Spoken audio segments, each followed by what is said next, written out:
مع إنسان يستطيع مثل ما يقولون أن يتصبّر، أما الذي لا يتصبّر فإنه سيتزوج أي شيء، أنا ما أريد للشاب أن يرمي نفسه على أي امرأة، المرأة شوف عمرها تلقاها عمرها 18 تاخذ منك مهر قوي، سبحان الله هاي نفسها لو صار عمرها 35 أو صار 30 تنطيك هي مهر. يقول لك بالله عليك خذني، أتكلم جد، أنا شايف ناس هنا خلاص والله ما صارت موظفة وما أدري شنو خلاص وصلت مرحلة قالت يا عمي وين الناس؟ وين يا عمي أنا أنطيك كل شيء، يا عمي مهر أنطيني أي شيء. معروفة، وهذا السوق، هذا سوق شو اسمه سوق النكاح هكذا، ها؟ وإذا وصلت ل40 أنا أعرف امرأة وصلت بهذا العمر تزوجها واحد وكان وسيما، اشترت له فراري، يعني قالت له هاي فراري وفتحت له قهوة معروف، قالت لها بالله عليك بس خذني. لكن أنت طبعًا هذا أنت ما تفعل هذا الأمر، أنت ما تطلب هذا، والّا أنت كنت سارقًا يعني. الذي يتزوج المرأة من أجل مالها لِص كما قال سفيان الثوري. قد يقول قائل حديث النبي صلى الله عليه وسلم تنكح المرأة ل4 ثم ذكر لمالها، لمالها هنا من باب الخبر لا من باب الأمر، خبر يعني النبي صلى الله عليه وسلم يذكر خبرًا أن المرأة تنكح لهذه الأمور، لا معناتها أنه تزوجها لهذه الأمور، لا، أو أنك تتزوجها ليس لمالها إنما عندها مال لكن أنت ما تطلب هذا المال، لا عليك شيء، لكن إن طلبت المرأة لمالها فأنت لِص، تاخذ فلوسه. واضح الآن، وضح الفرق، لأن بعضهم يستشكل كلام سفيان الثوري رحمه الله تعالى. سفيان يقول المرأة أو الرجل الذي يطلب المرأة من أجل ماله فهو لِصٌ، مثل ما أنت تروح تاخذ لك موظفة حتى تاخذ فلوسها، الموظفة ما تقبل عليها أصلًا، ما تقبل عليها، بل هناك دراسة أمريكية، يعني مو سلفي اللي كاتبها، لا أمريكي، ذكر 9 أسباب بعدم الزواج من الموظفة، 9 أسباب، أمريكي في مجلة من أشهر المجلات في أمريكا، 9 أسباب، ما مو سلفي أبدًا، لا سلفي ولا حتى ذكور ولا له شغل، إنما هو صحفي كتب ال إيش؟ سلبيات، والله كتب لأ السلبيات من الزواج من الموظفة. تخيل، لأ هو هذا اللي كاتب، تخيل عندما كتب، موجودة المقالة، عندما كتب هذه شو اسمه المقال، لو رجل إيش؟ رجل ما عنده شيء، ليس من الوعاظ ولا القصاص ولا المشايخ ولا من طلاب العلم، ذكر هذه الأسباب، وشوف كلام النساء عليه مثلًا.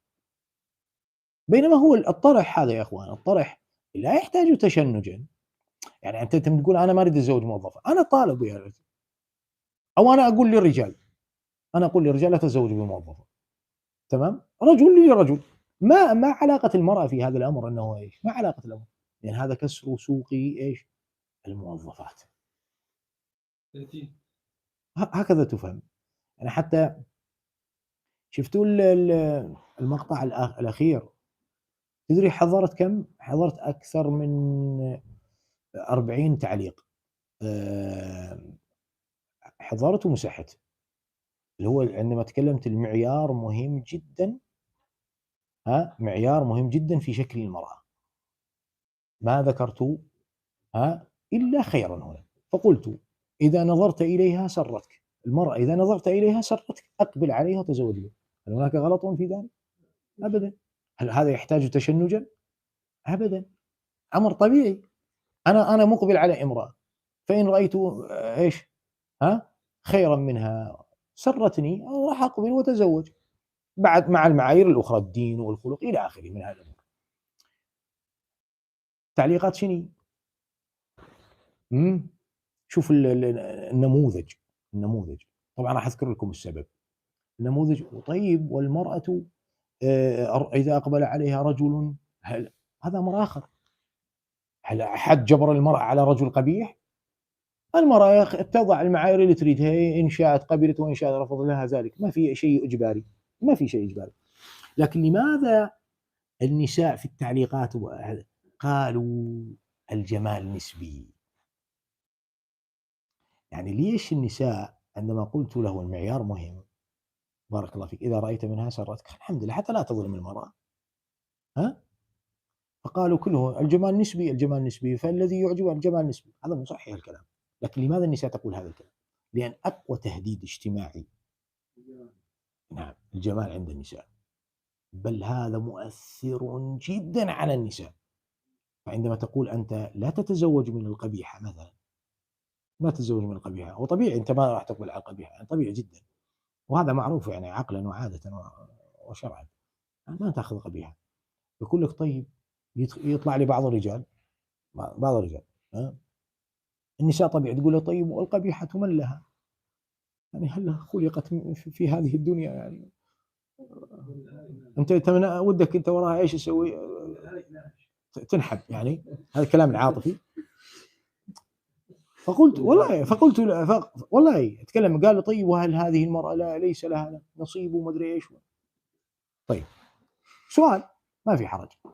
فقلت والله يا من، فقلت سؤالا للنساء، فقلت هل تقبلين برجل قصير دميم قبيح إذا جاء؟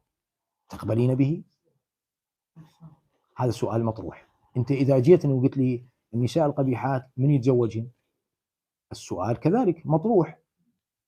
والرجل القبيح القصير الدميم الفقير، ها، من له ومن ستقبل به؟ صحيح مو صحيح؟ سؤال مطروح. فإن قلت والله هو شوف، هي المسألة راح تقول راح تجاوب، قالت لك والله المسألة قسمة ونصيب. إذا قسمة ونصيب حتى مع تلك المرأة القبيحة اللي تقول ايش من لها، هي. وضحت الآن؟ ايش الجواب راح تجاوبينه على الرجل هذا القصير الدميم؟ ها؟ فهو جواب على المرأة التي ايش تكون دميمة كذلك. فهذا تقول قسمة ونصيب والله سبحانه يرزقها، إذا هذا كذلك ايش قسمة ونصيب. إذا قلت لا والله على الرجال أن يتزوجوا بهذه القبيحة، نقول وعلى النساء أن يتزوجوا بهذا القبيح. حذو القذة بالقذة، لا مناص ولا مخرج. ما نريد عاطفيات احنا بش اسمه بالطرح وبالكلام، لا، نريد الأمر الإنسان يتأمله. نعم.